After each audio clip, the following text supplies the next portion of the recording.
খেলাটা খেলবো সেই খেলায় তোমরা আমাকে ধরতেও পারবে। আমি তো বলছি অন ক্যামেরা, পশ্চিম বাংলায় নতুন একটা পুরস্কার দেওয়ার ব্যবস্থা করা হোক। উনি যা পুরস্কার দিচ্ছেন সবার পেছনে একটা করে সিডি লাগিয়ে দিচ্ছে। নতুন একটা পুরস্কার দেওয়া হোক, পুরস্কারটার নাম হোক মিথ্যাশ্রী। এই পুরস্কারটা মমতা ব্যানার্জিকে দেওয়া হোক। আমি কিন্তু ছোট কারো কথা বলিনি, অনেক বড় কথা বলছি। রাজ্যের মুখ্যমন্ত্রী সম্পর্কে কথা বলছি। তৃণমূলের তো এখানকার এমপি কল্যাণ ব্যানার্জি মহাশয়। তো কল্যাণ ব্যানার্জি মহাশয়কে বলছি, হ্যাঁ আপনার নেত্রীকে বলছি মিডিয়ার মাধ্যমে, পুলিশ আইবির মাধ্যমে আমি কল্যাণ ব্যানার্জিকে বলতে চাই, আপনি হাইকোর্ট থেকে সুপ্রিম কোর্ট অনেক ছুটাছুটি করেন, আপনার নাকি পেনের অনেক ক্ষমতা। তাই আপনার নেত্রী মমতা ব্যানার্জিকে আমি বলছি মিথ্যাশ্রী পুরস্কার দেওয়া হোক। পারলে আমার নামে একটা আইনত চ্যালেঞ্জ করুন, আমাকে দেখবো পারবেন। আমি চ্যালেঞ্জ করে বলছি, কারণ কোর্টে যাবে বুক ফুলিয়ে, আইনের চড়কে মুখ ফুলিয়ে আসতে হবে। কারণ 2011 সালের আগে মমতা ব্যানার্জি বলেছিল ক্ষমতায় নিয়ে আসো, সরকারি কর্মচারীদের কেন্দ্রীয় সমাহারে দিয়ে দেবো। আজকে খোঁজ নিয়ে দেখুন, পুলিশের বন্ধু যারা আছে, সরকারি চাকরিজীবী যারা আছে, কেন্দ্রীয় সমাহারে দিয়ে পাওয়া তো দূরের কথা, বিস্তর ফারাক আছে। উনি তাহলে কি সত্যি কথা বলেছিলেন? উনি যখন 2011 সালের আগে সংখ্যালঘু সমাজের মানুষদেরকে সাচার কমিটির সুপারিশ বাস্তবায়নের কথা বলেছিল, ক্ষমতায় আসলে 10,000 মাদ্রাসা দেওয়ার গল্প শুনিয়েছিল, সংখ্যালঘু সমাজের মানুষেরা 10,000 মাদ্রাসা চাইনি, যে কটা শিক্ষা প্রতিষ্ঠান আছে অন্তত সেইগুলো ঠিকঠাক করুক, এইটা আশা করেছিল। 10,000 মাদ্রাসা দেওয়ার স্বপ্ন দেখিয়েছিল, ওয়াকাফ প্রপার্টি উদ্ধার করার স্বপ্ন দেখিয়েছিল, কিন্তু বাস্তবিক অর্থে একটাও প্রতিশ্রুতি পালন করতে পারেনি, সম্পূর্ণ মিথ্যাচার করেছে। শুধু তাই নয়, আপনার ওবিসি নিয়ে সংখ্যালঘু মুসলিম সমাজকে আজকে বৈষম্যের শিকার হতে হয়েছে। আজকে ওবিসি সার্টিফিকেট নাম কাস্তে আছে, ও রেখে দিয়ে আর ছিঁড়ে ফেলে দেওয়ার মধ্যে কোনো তফাৎ আমি মনে করছি না। তাই মুসলিম সম্প্রদায় চরম বঞ্চনার শিকার হচ্ছে। ক্ষমতায় আসার আগে আমি জঙ্গলমহলে যখন চলে যেত, আদিবাসীদেরকে বলতো আপনাদের এই করে দেবো, সেই করে দেবো, আদিবাসীদের উপকৃত করব। আজকে 14 বছর ক্ষমতায় আছে, হাত তুলে বলুক মমতা ব্যানার্জি যে এই কটা আদিবাসীর উপকৃত হয়েছে। আপনারা অবাক হবেন কেন আমি মিথ্যাশ্রী পুরস্কার দেওয়ার কথা মমতা ব্যানার্জিকে বলছি। এই মমতা ব্যানার্জির আমলে আদিবাসী সমাজ থেকে উঠে এসেছে লক্ষ্মীকান্ত হাসদা মহাশয়কে জিজ্ঞাসা করুন, 1 কোটি আদিবাসী পশ্চিম বাংলায় নাই, অলরেডি 1.5 কোটি আদিবাসী সার্টিফিকেট ইস্যু হয়ে গেছে, অর্থাৎ এসটি সার্টিফিকেট। তাহলে 50 লক্ষ কম করে নন আদিবাসীরা টাকা দিয়ে সার্টিফিকেট নিয়ে আদিবাসী কোটাতে তারা চাকরি করছে, উচ্চ শিক্ষায় তারা সংরক্ষণটা ভোগ করছে। এই মিথ্যাচারের জবাব দেওয়ার জন্যই আপনাদের অদূরেই নবান্ন আছে, যদি কোনোদিন সুযোগ পাই মিথ্যাশ্রী প্রাইজটা আপনাদেরকে দিয়ে আসতে হবে। একটা আদিবাসী প্রেম উথলে উঠছে কলকাতা ইউনিভার্সিটিতে, ভেরি রিসেন্ট কলকাতা ইউনিভার্সিটিতে এডুকেশন ডিপার্টমেন্টের পিএইচডি করার জন্য অনেক আদিবাসী সমাজের মানুষ বৈষম্যের শিকার হয়েছে। তাদের সার্টিফিকেট থাকার পরেও তাদেরকে নিচ্ছেন, এরা চায় না কোনোদিন দলিত, আদিবাসী, মুসলমান পিছড়ে বর্গের মানুষজন উচ্চ শিক্ষায় শিক্ষিত হোক। এরা কোনোদিন চায় না, এরা সব সময় চায় দলিত, আদিবাসী, মুসলমান যারা পিছড়ে বর্গের আছে তারা শিক্ষা থেকে দূরে থাকুক। কারণ শিক্ষা থেকে দূরে থাকলেই মমতা ব্যানার্জি যেটা ভুল বুঝাবে, কল্যাণ ব্যানার্জি যেটা ভুল বুঝাবে, ওই ফিরহাদ হাকিম যেটা ভুল বুঝাবে সেটাই হয়তো মানুষ মেনে নেবে। কিন্তু এখন ইন্টারনেটের সময় এসেছে, আবার এআই এর সময় এসেছে, অত সহজ নাই মানুষকে আর ভুল বুঝানো যাবে না। আমি এখানে দাঁড়িয়ে মমতা ব্যানার্জিকে, ফিরহাদ হাকিমকে বলতে চাই, ফিরহাদ হাকিম সাহেব কদিন আগেই ওয়াকাফ বিষয়ে একটা বক্তব্য দিলেন, ওয়াকাফ সম্পত্তিটা নাকি দুটো সরকারের সম্পত্তি।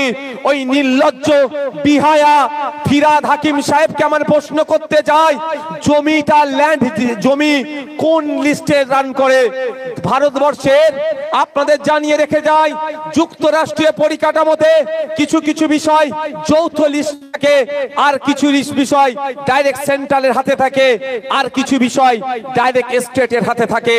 যেটা হচ্ছে জমির বিষয়, জমির দেখভাল, জমির মালিকানাকে থাকবে, জমির ইস্যুটা যৌথ লিস্টের নয়, জমির ইস্যুটা সেন্ট্রালের হাতে থাকে না, জমির ইস্যুটা রাজ্যের হাতে থাকে। তাই ওয়াকাফ প্রপার্টি, জমির ইস্যু ওই নির্লজ্জ বিহায়া ওয়াকাফ চোর মন্ত্রী এটা রেকর্ড করুন, ছাড়বেন আপনারা, আমার কিচ্ছু করতে পারবে না ফিরহাদ হাকিম, এটা আমি বলে যাচ্ছি। ও ফিরহাদ হাকিম তো দূরের কথা, ওর নেত্রী মমতা ব্যানার্জি মিথ্যা মামলা দিয়ে আমাকে জেলে রাখতে পারে, এর থেকে বেশি কিছু আমার গায়ের একটা পশম হিলাতে পারবে না।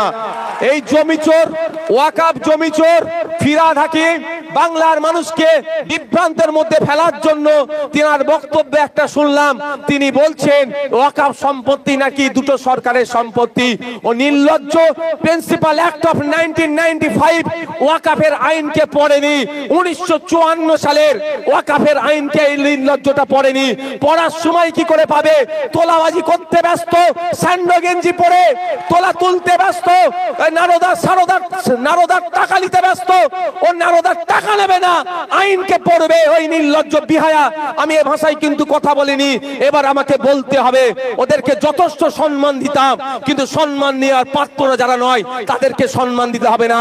যে কুকুর যে ভাষাই বুঝবে তাকে সেই ভাষাই জবাব দিতে হবে।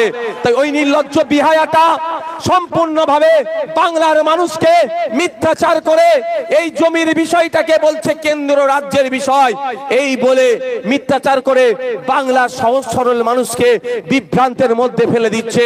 আমি আপনাদের বলবো, হাতে গুগল আছে, মোবাইল আছে, গুগল করে দেখুন আপনারা, বা সার্চ ইঞ্জিনে গিয়ে সার্চ করে দেখুন, জমি জায়গার সম্পূর্ণটাই রাজ্য সরকারের হাতে থাকে, অর্থাৎ এটাকে দেখভাল করবে। কিন্তু ওয়াকাফ প্রপার্টি কোন রাজ্য সরকারের নয়, স্বতন্ত্র একটা প্রপার্টি। দেবত্ব সম্পত্তি কোন রাজ্য সরকারের নয়, গির্জার সম্পত্তি কোন রাজ্য সরকারের হতে পারে না, গুরুদুয়ারের সম্পত্তি কোন রাজ্য সরকারের হতে পারে না, আপনার জাহের থানের সম্পত্তি কোন রাজ্য সরকারের হতে পারে না, গরম থানের সম্পত্তি কোন রাজ্য সরকারের হতে পারে না। এই সম্পত্তি ব্যক্তি মালিকানা সম্পত্তি, রাজ্য সরকারের সেই সম্পত্তিটাই হবে যেটা এক নম্বরে খতিয়ানে আছে, আর সরাসরি যেটা রাজ্য সরকারের হয়ে আসছে, এটা ছাড়া রাজ্য বা কেন্দ্র সরকারের হতে পারে না। কিন্তু ওই বিহায়াটি, আমি এই জন্যই বিহায়া বারবার বলছি, ও দোকান কাটা নির্লজ্জ। কদিন আগে খবর হচ্ছিল না, আমি একটু টকে টকে আছি, সেটা ভুলে যাচ্ছি, আমি খবরটা খুঁজছি। একটা মার্বেলের গোডাউন ওয়াকাফ ওনার নামে অভিযোগ আছে, উনি দখল করে রেখেছেন। আপনারা প্রস্তুত নেন, ওটা ওয়াকাফ সম্পত্তি, আর উনি দখল করেননি বলছে। আমরা গিয়ে তাহলে দখল নেবো ওয়াকাফ সম্পত্তি, ওয়াকাফ বোর্ডের হাতে তুলে দেবো। তখন যদি ফিরহাদ হাকিম আসে কি হবে? পাবলিক কি করবে? হালকা করে ভালোবেসে দেবে। কি গো? হ্যাঁ, ফিরহাদ একটা ওয়াকাফ সম্পত্তি দখল হয়ে আছে, অভিযোগ আছে ফিরহাদ হাকিম ওটা দখল করেছে, আর উনি বলছেন ওনার নামে অভিযোগ, উনি এটা করেননি। তাহলে যখন তাহলে দখলকৃত সম্পত্তি দখল মুক্ত করতে হবে তো নাকি? হ্যাঁ, পাবলিক যাবে দখল মুক্ত করতে ওয়াকাফ বোর্ডের হাতে তুলে দেওয়ার জন্য।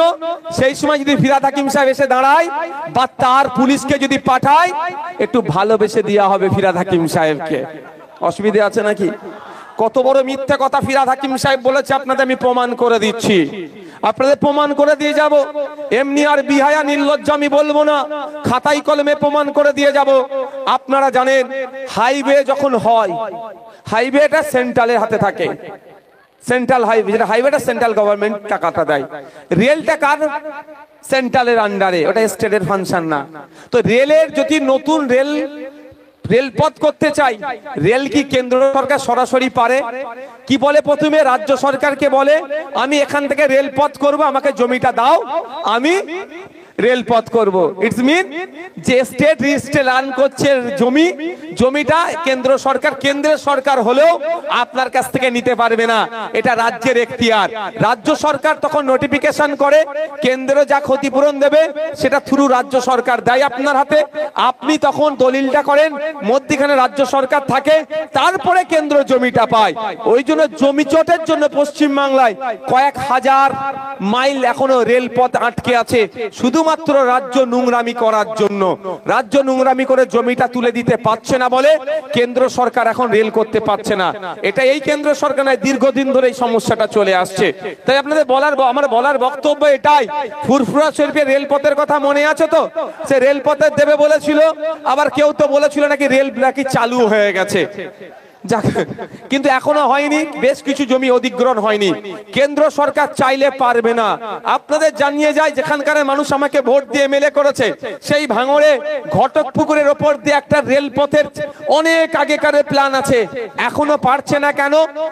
পশ্চিম বাংলা সরকার ওই জমি অধিগ্রহণ করে কেন্দ্র সরকারের হাতে তুলে দেয়নি, ইন্ডিয়ান রেলওয়ে ডিপার্টমেন্টের হাতে তুলে দেয়নি বলে এখনো রেলের ইচ্ছা থাকলেও রেল লাইন করতে পারছে না। তার মানে জমিটাও স্টেটের হাতে, কেন্দ্র চাইলে হবে না যতক্ষণ না স্টেট তুলে দিচ্ছে। তাহলে ওয়াকফ জমিটা কার হাতে ভাই? মানে যদি ক্ষমতায় যদি বলি, তাহলে স্টেটের হাতে। স্টেট লিস্টে রান করে জমি, তাহলে সেটা কি করে ওই অপদার্থটা যে স্যান্ডো গেঞ্জি পরে নারদার টাকা নিতে ব্যস্ত, আইন না পড়ে, তাহলে মানুষকে বিভ্রান্ত করছে। আর ওকে যারা প্রমোট করবে তাদের আগামী দিনে জবাব দেওয়া হবে। মাথায় থাকবে তো নাকি? তাহলে প্রমাণ করে দিলাম তো। যদি না বিশ্বাস হয়, হাতে মোবাইলে গুগল করুন, পেয়ে যাবেন। তা বন্ধুগণ, আমাদের চোখ কান খুলে রাখতে হবে। আর মুসলমান ভাবছে ওর সব কেড়ে নিল, ওর সব কেড়ে নিল। আমি আপনাদের বলি, শুধু মুসলমানের কাড়েনি, যার কথা বলার লোক নাই তারই আজকে কেড়ে নেওয়া হচ্ছে। আপনি উত্তরাখণ্ড চলে যান, ছত্তিশগড় চলে যান। ছত্তিশগড়ে হাজার হাজার বিঘা জমি, জঙ্গল, সেইগুলোকে সব আদিবাসীদেরকে উচ্ছেদ করছে। কে করছে? এই জ্যোতি বাবুর ভাষায় এই বড় বড় বিজেপি সেখান থেকে আদিবাসীদেরকে উচ্ছেদ করে সে জায়গাটাকে দখল নিচ্ছে। শুধু কি মুসলমানের উপর অত্যাচার হচ্ছে? বিজেপি মানবতার শত্রু। এই মানবতার শত্রুকে পশ্চিম বাংলায় জায়গাটা কে দিয়েছে? তার নাম কি?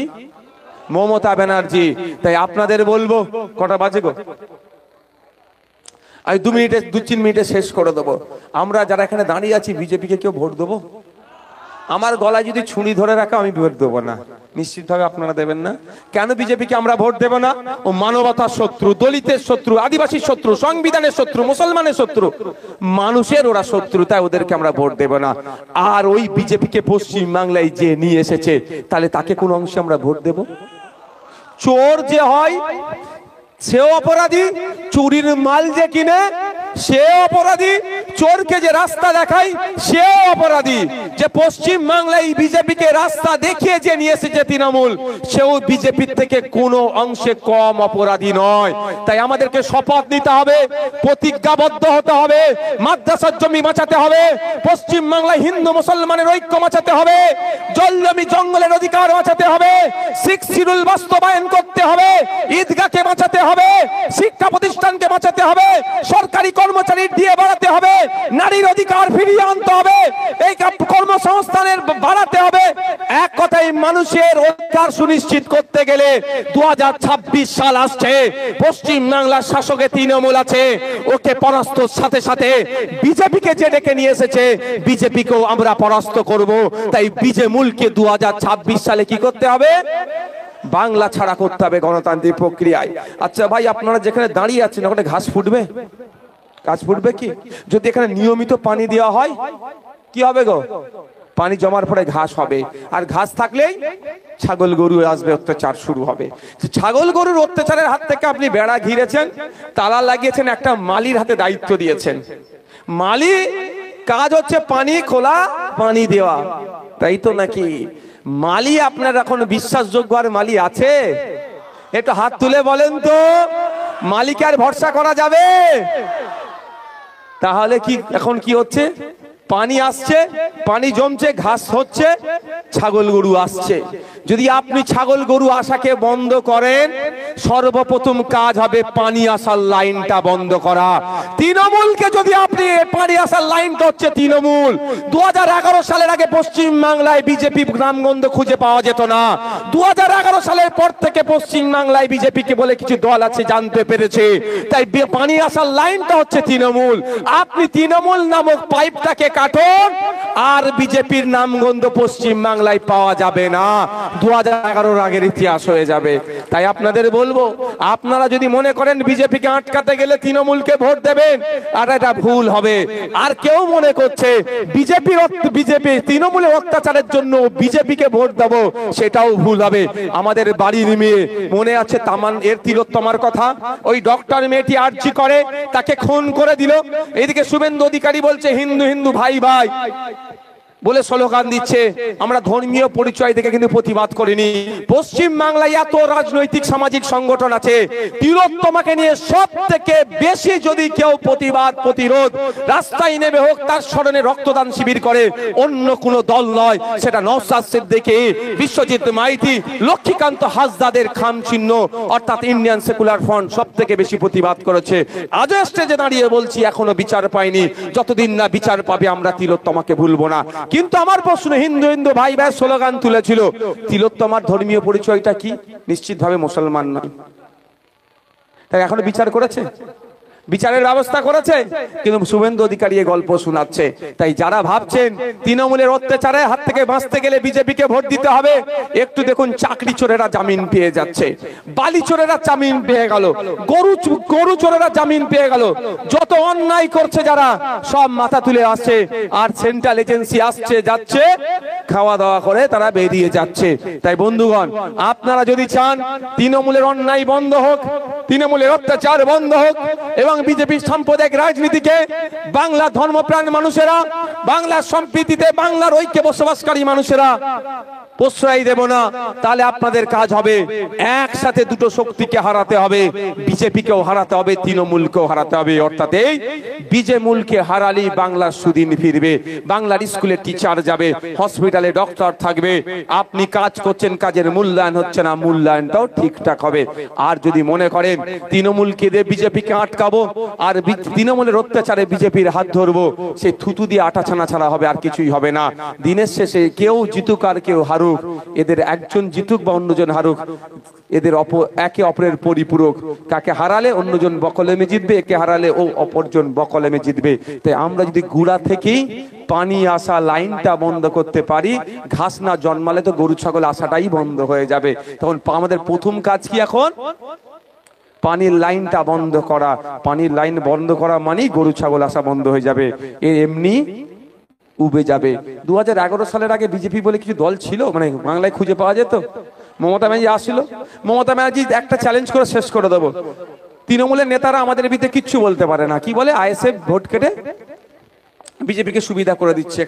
এখানে ডুমজুরের মানুষদের বলবো, দাসির মানুষদের বলবো, আমার ভয় ভিডিওটা যারা যারা শুনবেন তাদেরকে বলবো একটা চ্যালেঞ্জ হোক তৃণমূলের সুপ্রিমোর সাথে আর পিরিজাদা আব্বাস সিদ্দিকী দুজনে সই করবে। আইএসএফ যেখানে যেখানে প্রার্থী দেবে, যদি ওখানে বিজেপি চলে আসে, তৃণমূল যা শাস্তি দেবে মেনে নেবো। আর চুক্তিতে লিখতে হবে, মমতা ব্যানার্জিকে সই করতে হবে, যেখানে যেখানে তৃণমূল প্রার্থী দেবে ওখানে যদি বিজেপি চলে আসে, আইএসএফ যা শাস্তি দেবে তাকে মেনে নিতে হবে। বুঝে আসছে কি বলছি? আমরা ভোট কেটে বিজেপির কাছ থেকে টাকা নিয়ে যদি বিজেপিকে আনার ব্যবস্থা করি, তাহলে এগ্রিমেন্টে সই করব? করবো না আমরা। কিন্তু আমরা বলছি দেখতে চাই সত্যিকারের বিজেপি বিরোধী কারা, দুধকে দুধ পানিকে পানি করতে চাই। আসো এগ্রিমেন্টে সই করো মমতা ব্যানার্জি, আর আমাদের পিরজাদা আব্বাস সিদ্দিকী সই করবে। আমরা 77টা 2021 সালে তৃণমূলের এই বিজেপি এমপি জিতেছে, এমএলএ জিতেছে। আমরাও দেখতে যাই বিজেপির ওই 77টা কোথায় কোথায় জিতেছে, কতটা ভোট কেটে বিজেপিকে আসার সুবিধা করেছে। আপনাদের চ্যালেঞ্জ করে যাচ্ছি, তৃণমূলের সুপ্রিমো মমতা ব্যানার্জি এই এগ্রিমেন্ট সই করবে না। ওরা বিজেপিকে আটকানোর জন্য আসেনি, বিজেপিকে ফ্রন্টে নিয়ে এসে লড়াই করার জন্য বিজেপির সাথে তলে তলে হাত মিলিয়ে রেখেছে। আর আমরা বিজেপিকে আটকাবো। বিজেপি বাংলার সম্প্রীতি ঐক্যকে বিনষ্ট করতে চাইছে। বিজেপি বাংলার আমাদের রাজা রামমোহন রায় থেকে শুরু করে আমাদের রবি ঠাকুরকে তারা অপমান করছে, বারবার আমাদের জাতীয় সঙ্গীতকে তারা অপমান করছে, বা জাতীয় সঙ্গীতকে বদলে দেওয়ার কথা বলছে এই বিজেপির কিছু।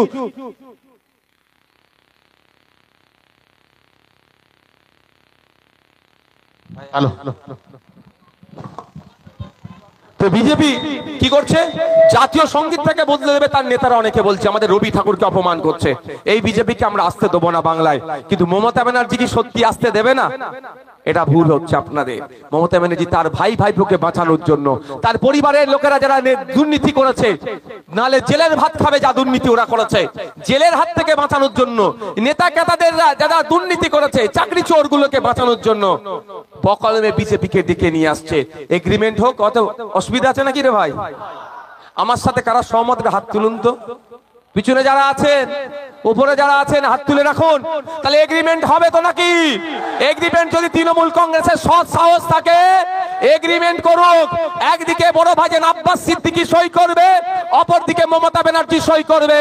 আইএসএফ যদি ভোট কেটে বিজেপিকে নিয়ে আসে, তৃণমূল যা যা শাস্তি দেবে মাথা পেতে আইএসএফ মেনে নেবে। কিন্তু ওই কাগজেও লিখে রাখতে হবে, যদি তৃণমূলের ভোট কেটে বিজেপি আসে, আইএসএফ যা শাস্তি দেবে কিন্তু তৃণমূলকেও মেনে নিতে হবে। চলো, যদি সৎ সাহস থাকে, সত্যিকারের অর্থে যদি বিজেপির বিরুদ্ধে আপনি লড়াই করতে চান, আপনারা সই করুন। আর আমাদের বুকে বল আছে, আমাদের জীবন দিয়ে হলো এই সাম্প্রদায়িক শক্তিকে আমরা আটকাতে চাই। আমরা সই করতে একটাই সেকেন্ডও পিছপা হব না।